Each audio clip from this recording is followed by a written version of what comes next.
नमस्कार दोस्तों। I am sure कि आपने काफ़ी समय से एलआईसी डिसइन्वेस्टमेंट के बारे में सुनते आ रहे होंगे। अभी के हिसाब से अगर आप देखिए तो जो 100% स्टेक है, जो आपका ओनरशिप है एलआईसी का, वो सरकार के पास है। लेकिन यहाँ पर पिछले कुछ समय से चर्चा चल रही है कि अपना कुछ हिस्सा जो सरकार है वो यहाँ पर मार्केट में लिस्ट करने वाली है, आईपीओ लेकर आने वाली है, इनिशियल पब्लिक ऑफरिंग।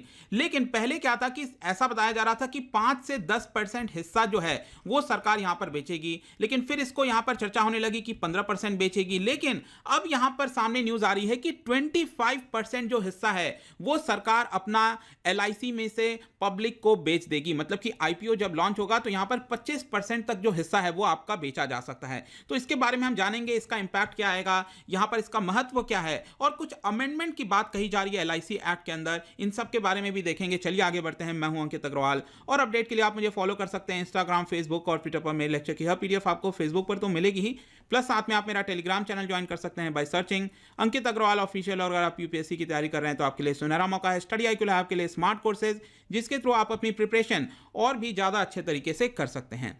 तो सबसे पहले हम न्यूज में देख लेते हैं। बेसिकली आप देखोगे तो जब से एलआईसी के आईपीओ की चर्चा होने लगी, मैं अभी आपको बताऊंगा आईपीओ के बारे में भी, लेकिन तब से ऐसा बताया जा रहा था कि ये भारत के इतिहास का सबसे बड़ा आईपीओ होने वाला है। देखिए, जब हम आईपीओ की बात करते हैं ना, तो यहां पर बेसिकली हम कह रहे हैं कि उस कंपनी की वैल्यूएशन कितनी है। जैसे कि रिलायंस है, रिलायंस ने जितना शेयर इशू किया है उसको अगर आप मल्टीप्लाई कर दोगे उसके प्राइस से, उसके शेयर प्राइस से, तो आपका उसका मार्केट कैपिटलाइजेशन, उसकी वैल्यू पता चल जाएगी। लेकिन अभी के लिए क्योंकि एलआईसी जो है वो शेयर मार्केट पर लिस्टेड नहीं है, जैसे कि अगर आप रिलायंस टाटा के शेयर्स खरीदना चाहो तो आज आप जाकर सेंसेक्स पर खरीद सकते हो, निफ्टी पर, ये जो आपका पोर्टल्स हैं एनएससी बीएससी, वहां से आप खरीद सकते हैं। लेकिन एलआईसी का नहीं खरीद पाएंगे। क्यों? क्योंकि वो वहां पर लिस्टेड ही नहीं है। अभी के लिए 100% ओनर सरकार का है। तो एक बार क्या होता है कि जब भी कोई अपना कंपनी आईपीओ लॉन्च करता है तो जाकर क्या होता है ना कि उसकी मार्केट वैल्यूएशन पता लगती है। तो ऐसा बताया जा रहा है कि जो एलआईसी का मार्केट वैल्यूएशन है वो सबसे बड़ा होने वाला है, अभी तक का सबसे बड़ा होगा। लेकिन उसके अंदाजे से भी और ज्यादा बड़ा हो सकता है, क्योंकि अब यहां पर बताया जा रहा है 25% जो स्टेक है वो यहां पर सरकार जो है अपना एलआईसी में से हटा देगी। लेकिन ध्यान रखिएगा, वो एक बार में शायद नहीं हटाएगी। हो सकता है पहले 10% या 15% बेचे, फिर और 5%, फिर 5%। तो जब एक बार जब हम लॉन्च करते हैं, लिस्ट किया जाता है शेयर को मार्केट में, तो उसको आईपीओ कहा जाता है। और जब दूसरी बार जब अपना सरकार हिस्सा बेचेगी तब उसको आईपीओ नहीं कहेंगे, क्योंकि वो इनिशियल था। पहली बार करते हैं तो आईपीओ कहते हैं, दूसरी बार जब करते हैं तो फॉलो ऑन पब्लिक ऑफरिंग कहा जाता है, एफपीओ कहा जाता है। तो ये चीज आपको ध्यान में रखना है। और इसकी न्यूज काफी सारी आ रही थी, आप यहां पर देख सकते हो। मिंट का आर्टिकल है, government plans to sell 25% stake in LIC. इसी प्रकार से आप बिजनेस स्टैंडर्ड का भी न्यूज यहां पर देख सकते हैं। इसमें एक और न्यूज सामने आ रही थी कि मैं आपको बता दूं कि जब ये आईपीओ आएगा तो जितने का भी शेयर मिलेगा वहां पर रिटेल इन्वेस्टर्स को, रिटेल इन्वेस्टर्स क्या होता है, जैसे कि हम और आप, मतलब कि छोटे क्वांटिटी में जो लेते हैं उसको रिटेल इन्वेस्टर्स कहते हैं। इसके अलावा और भी कई इन्वेस्टर्स होते हैं, जैसे कि हाई नेटवर्थ इंडिविजुअल्स हो गए।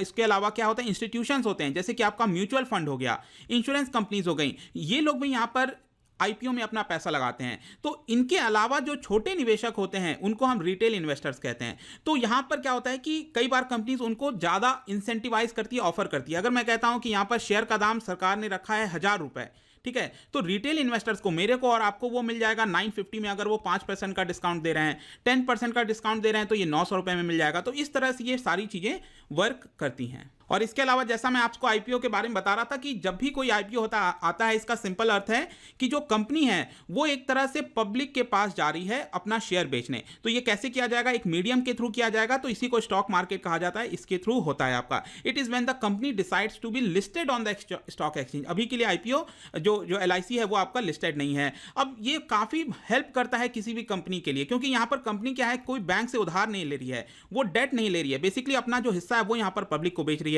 इसकी वजह से यहां पर कंपनी के पास काफी सारा पैसा जुड़ता है। जैसे कि एलआईसी जब ये अपना लिस्ट करेगी तो काफी सारा पैसा एलआईसी के पास आएगा। अब उस पैसे को डिसाइड कर सकती है सरकार की क्या वो सोशल वर्क में या बाकी चीजों में खर्च करना चाहती है, या फिर जो एलआईसी कंपनी है उसको यहां पर और ज्यादा एक्सपैंड करने में खर्च करेगी। वो तो सरकार डिसाइड करेगी। लेकिन एक तरह से कंपनी के पास इतना पैसा आ जाएगा, उसके पास अपॉर्चुनिटी होगी ज्यादा ग्रो और एक्सपैंड करने की। और क्या होता है कि जब ये आईपीओ लाया जाता है तो ध्यान रखिएगा, ये सारे जो काम होते हैं ना वो कौन देखता है? वो एक प्रॉपर जो मर्चेंट बैंकर्स होते हैं, इनको अंडर राइटर्स भी कहते हैं। जितना पेपर वर्क है, आईपीओ किसको जाएगा, कब जाएगा, क्या उसकी वैल्यूएशन होगी, क्योंकि इतना आसान नहीं होता, आप ध्यान रखिएगा। अगर हम कहते हैं कि एक आईपीओ का शेयर कितना होगा, ये कैसे डिसाइड होगा, ये बहुत मुश्किल हो जाता है। 500 रुपए रखेंगे हम, इसका दाम 1000 रखेंगे, क्या रखेंगे, ये सारी चीजें अल्टीमेटली जो मर्चेंट बैंकर्स हैं वो तय करते हैं। और उसके बाद जब आईपीओ लॉन्च होता है तो यहां पर मार्केट में वो लिस्ट हो जाता है। सपोज मैं कहता हूं कि यहां पर 500 रुपए का आईपीओ इशू किया गया और मार्केट में जिस दिन ये लिस्ट हुआ उस दिन इसका दाम खुलते ही 700 था। मतलब कि जिसने भी ये खरीदा होगा आईपीओ, उसको 200 का डायरेक्ट फायदा हो जाता है। तो यहां पर तो ये जो एलआईसी है वो काफी ज्यादा फेवरेबल होगा, ज्यादा से ज्यादा लोग खरीदेंगे। अब ये अलॉट होना भी मुश्किल हो जाता है, मैं उसमें अब नहीं जाऊंगा। तो एक बार जब ये लिस्ट हो गया तो आम पब्लिक जैसे चाहे इसको खरीद बेच सकती है, ये ध्यान में रखिएगा। अब यहां पर एलआईसी के मामले में ऑलरेडी अंडर राइटर्स को अपॉइंट कर दिया गया है। ध्यान रखिएगा, जो डेलॉयट है, एक तो ये हो गया और दूसरा है आपका एसबीआई कैपिटल मार्केट। ये दो कंपनीज को यहां पर अंडर राइटर के तौर पर अपॉइंट किया गया है एलआईसी के द्वारा। अब ये दोनों मिलकर तय करेंगे कि एलआईसी का एक शेयर का दाम क्या होगा।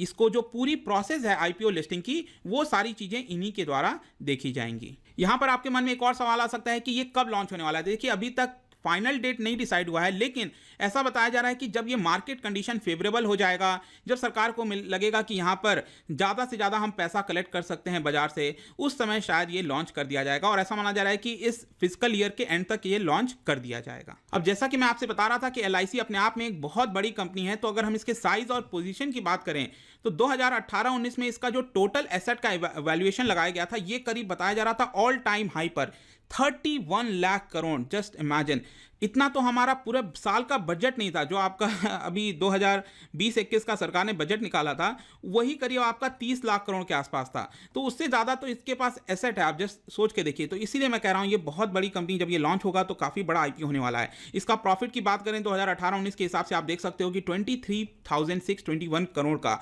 इसके अलावा इसका जो मार्केट शेयर है प्रीमियम के टर्म्स में 66% है। अगर नए पॉलिसी जो खरीदे जाते हैं बाजार से 2018-19 के एनुअल रिपोर्ट के हिसाब से मैं आपको बता रहा हूँ, ये भी करीब 75% है। तो बहुत बड़ा हिस्सा जो है अभी भी मार्केट में वो एलआईसी के पास है। अब यहां पर इसको सारी चीजें करने के लिए ध्यान रखिएगा दोस्तों, ये सरकार खुद से ऐसे नहीं कर सकती है। इसके लिए यहां पर अमेंडमेंट की आवश्यकता है, क्योंकि आपको याद रखना है कि जो एलआईसी है उसको एज अ कंपनी रजिस्टर नहीं किया गया है अंडर कंपनीज एक्ट 1956।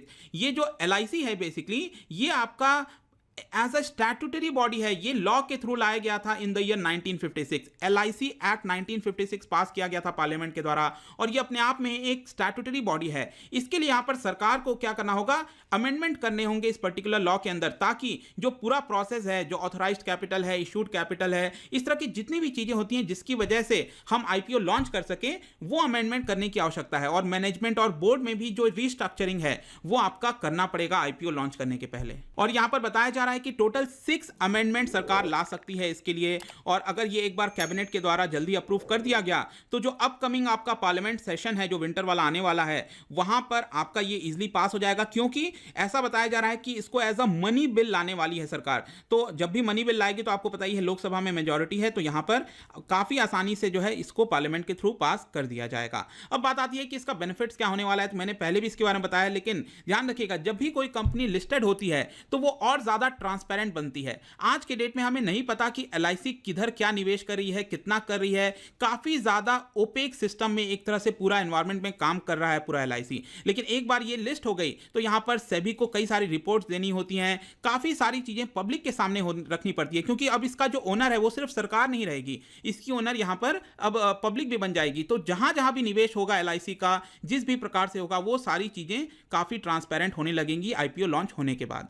जहां तक बात आती है कि इससे सरकार को क्या फायदा हो सकता है, तो देखिए इस साल का जो पूरा बजट का अनुमान था, सरकार चाह रही थी कि करीब 2.1 लाख करोड़, ठीक है, इतना रुपए यहां पर जुटाया जाएगा। लेकिन अभी तक अगर आप देखोगे 1 अप्रैल से लेकर अभी तक 5700 करोड़ ही यहां पर सरकार जुटा पाई है डिसइन्वेस्टमेंट के थ्रू। और यहां पर पहले बताया जा रहा था कि एलआईसी के थ्रू 90,000 करोड़ रुपए जुटाया जा सकता है। लेकिन लेट्स सी कि अगर ये स्टेक बढ़ता है, जैसा मैंने बताया 25% बेचेगी, तो अब यहां पर और भी ज्यादा जुटाया जा सकता है सरकार के द्वारा एलआईसी के थ्रू, क्योंकि जितना ज्यादा स्टेक बेचेगी उतना ज्यादा सरकार के पास पैसा आ सकता है। और बाकी का डिसइन्वेस्टमेंट लेट्स सी कि क्या होता है। लेकिन आपको पता है कोविड-19 लॉकडाउन के समय इसकी वजह से जो रेवेन्यू में इंपैक्ट आया है, कहीं ना कहीं इसको मद्देनजर रखते हुए सरकार ने शायद डिसाइड किया होगा कि इसका जो स्टेक है वो हम यहाँ पर बढ़ाना चाहते हैं। इसके अलावा बोरोइंग्स वगैरह सरकार को करना है, तो कहीं ना कहीं जो LIC का स्टेक सेल बेचकर सरकार जो है ये सारी चीज़ें को अचीव कर सकती है। अब जाने से पहले मैं आपके लिए एक बहुत ही इंटरेस्टिंग क्वेश्चन लाया हूँ। आपको याद होगा इस बार का जो यूपीएससी का पेपर था कुछ इसी प्रकार से, जो बेसिक्स हैं वो आपको शायद कई लोगों को नहीं पता होगा, जिसकी वजह से बहुत लोगों ने मिस्टेक्स किया था। जैसे कैपिटल मार्केट में क्या होता है, शॉर्ट टर्म, लॉन्ग टर्म, जो मनी मार्केट है, ये सारी चीज़ें आपको पता होना चाहिए। तो यहाँ पर मेरा एक सिंपल क्वेश्चन है आपसे, आपको बताना है कि कौन सा इंस्ट्रूमेंट, ये मैंने 4 इंस्ट्रूमेंट के नाम दिए हैं, आपको बताना है कौन सा जो इंस्ट्रूमेंट है वो आपका कैपिटल मार्केट इंस्ट्रूमेंट में नहीं आता है, ठीक है, वो आपका मनी मार्केट इंस्ट्रूमेंट। सिंपल अर्थ में मैं बताऊं तो मनी मार्केट इंस्ट्रूमेंट उसको कहते हैं जिसकी वैलिडिटी आपका 1 साल से कम की होती है, और कैपिटल मार्केट वाले में वो सारी चीज़ें होती हैं जिसकी वैलिडिटी 1 साल से ज़्यादा की होती है, लॉन्ग टर्म जो होती हैं। तो यहां पर आपको बताना है कौन सा कैपिटल मार्केट इंस्ट्रूमेंट नहीं है। इसका जो राइट आंसर है वो मैं अपने इंस्टाग्राम पर तो डालूंगा ही, साथ में जो लोग यहां पर नहीं है टेलीग्राम से ले सकते हैं। मैं यहां पर कई सारे क्वेश्चंस डालता रहता हूं MCQ अपने स्टोरीज के अंदर, आप वहां से जाकर प्ले कर सकते हो। अगर आपको मुझसे इकोनॉमी पढ़ना है, स्टैटिक कोर्स जो बेसिक्स हैं वो जानना है, तो आपको 1000 MCQ इकोनॉमी के थ्रू काफी सारी जानकारी मिल जाएगी। आप इसका sample video study IQ app पर देख सकते हैं, कई सारे यहाँ पर आपको कोर्सेज देखने को मिलेंगे। आई होप कि ये वीडियो आपको पसंद आया होगा। मिलता हूं आपसे next time, till then thank you very much, see you soon.